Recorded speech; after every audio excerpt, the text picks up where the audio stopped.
الحمدلله د نوي حکومت په راتګ سره خوشحاله یو، د نوې ادارې څخه خوشحاله یو.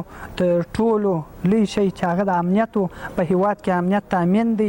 د خوښۍ احساس په دې خاطر کوو چې سوله شتون لري او په پوره امن کې خلک ژوند کوي. په راتلونکي کې ډېر امیدونه لرو، ځکه اسلامي امارت هر چا ته خپل حق رسوي. مثلا که چیرې یو بس یو شی لاندې ورکوي نو هغه ته خپل حقوق رسیږي.